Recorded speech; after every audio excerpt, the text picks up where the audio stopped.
Good morning. You're listening to WIFO FM Jessup, Big Dog Country, 105.5 FM. It's now time for the world-famous Butch and Bob Show here on WIFO, brought to you by First Southern Bank, Van's Barbecue, Murphy Builder Supply, and O'Quinn and Associates. Hi, I'm Mandy Yeomans. And I'm Raymond Brown with First Southern Bank. As your locally owned community bank, we're here to help our community grow. Our customers are why we are here. You can tell we want your business. We offer all types of deposit products, personal and business. We have fast, efficient service, and yes, we have online banking too. I'm sure we have an account to fit your needs. Stop by or call us at 912-588-1010 and see how First Southern Bank can help you. We're FDIC Equal Housing Lender. When it comes to barbecue, Van's Barbecue in Jessup is the place to be. A small family-owned business located at 1876 on the Savannah Highway. Van's Barbecue has lunch and dinner special. Stop by or call to make an order. The number to call, 427-3358. Van's Barbecue's new manager is Sarah Van. Van's Barbecue offers potato salad, coleslaw, baked beans, and don't forget their delicious mac and cheese. Also, check out their shrimp plates, the best in town. Yes, when it comes to barbecue, head to Van's Barbecue, locally owned and operated. Stop by and tell them the Big Dog sent you. Once again, the number to order, 427-3358. Since 1946, Murphy's Builder Supply has been serving the folks of Jessup, Wayne, and surrounding counties with quality products and knowledgeable service. Matter of fact, they feel they sell service first to make sure you get exactly what you need for your home improvement projects. And with each employee at Murphy's being there for 10 years or more, you know you're talking with someone with the experience to help you with building supplies, tools, paint, and all the things you need from a full-service hardware store. The best choice in home improvement is Murphy's Builder Supply, 156 Northeast Broad Street, Jessup. Do you know why most people don't invest outside work or at all? Because they don't know where to start and they don't know who to talk with. If this is you, give me a call. Hi, this is Sean O'Quinn. I can help set up a plan no matter where you are in life to get you on a suitable path to a sound financial future. Give me a call, Sean O'Quinn, at 912-385-1000 or stop by the office at 212 South 1st Street right here in Jessup. That number again is 912-385-1000. The following is an exclusive presentation of Jessup Broadcasting, the sports leader in Southeast Georgia.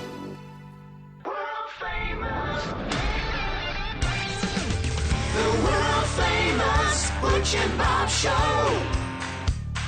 World-famous Butch and Bob Show here on WIFO, 105.5 FM in Jessup, Big Dog Country Radio. And Bob, good victory for the Yellow Jackets last night there over Bradwell Institute at JC Stadium. Yep, good start to the season.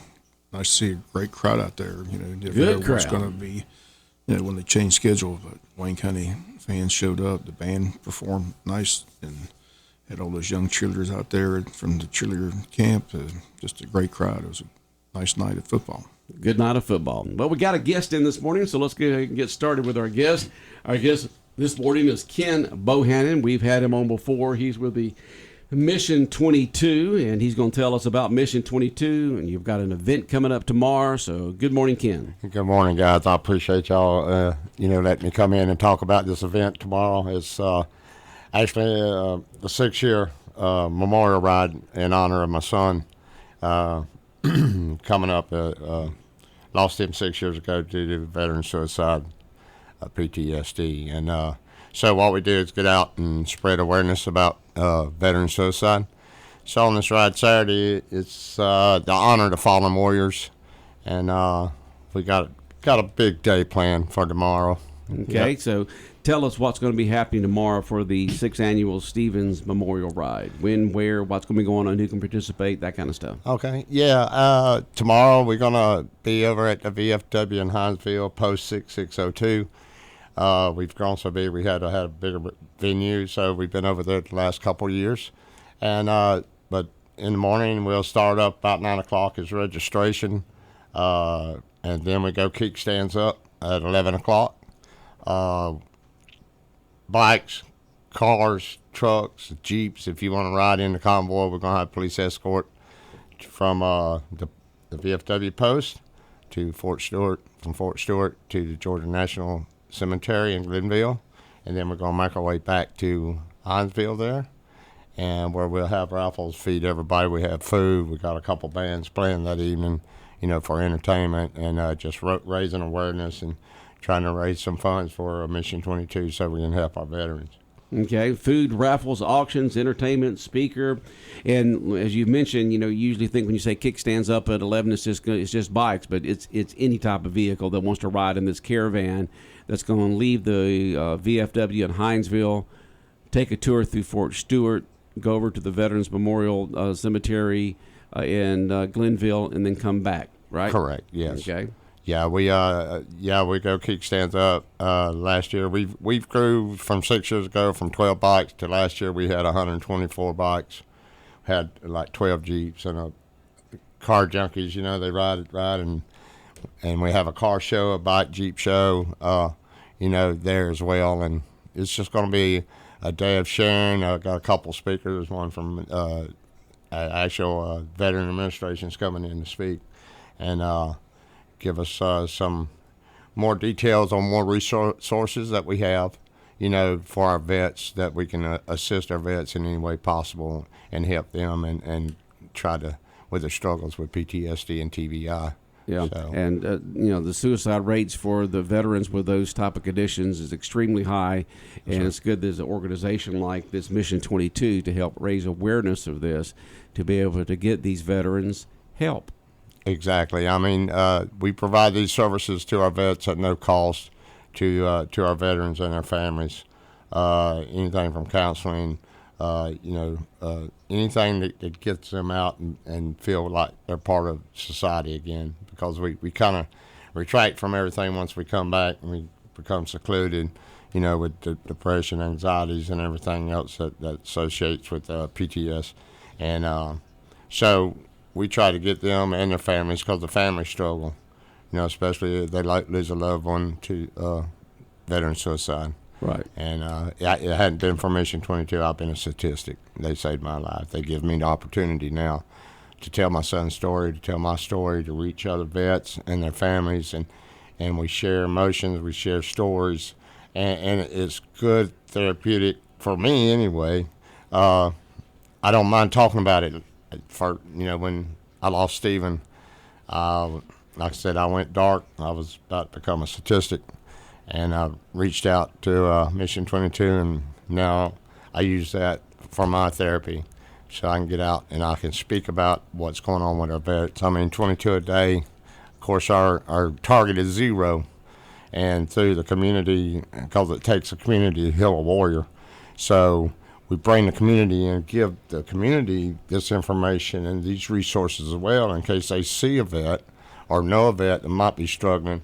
They have these tools they can help reach out to. So it takes all of us as one big team and one big community to assist our vets in any way. And I love my veterans. I go far beyond. I got brothers and sisters we lost, and I lost a son. His mother lost a son. His daughter lost a brother. So this is making full circle for myself, but it allows me to get out and speak about these issues we have with our veterans. How old was your son He when he was passed? 27. Where'd he serve at? I'm sorry? Where did he serve at? He served. He's a Marine. Served in Afghanistan. Actually, I was on my 3rd tour in Iraq, and he was on his 1st tour in Afghanistan. It's kind of crazy, but that's the way it worked out. So when he came back, he just couldn't deal with what he saw over there? There's a lot of stuff that happens when you're deployed like that, and in situations that, especially during a war like that, a lot of us don't talk about. Come back and you struggle, and those demons, we call them demons. They sit there and they just gnaw and gnaw and gnaw. And if you can't handle that and talk to somebody about it, and as guys, we think we're strong as nails, we can handle this. We just stuff. hold it in. Yeah, and it just piles up, and something snaps and triggers, and and you get tired. We get tired. Well, this is a nice tribute to your son. Like I said, this has been going on how many years? How many years? 6 years. 6 years. Yes, sir. Right. So. We actually, he passed in December 2nd, 2017. I hold this ride early because, I try to get it where people can get out. It's still not, somewhat nice weather.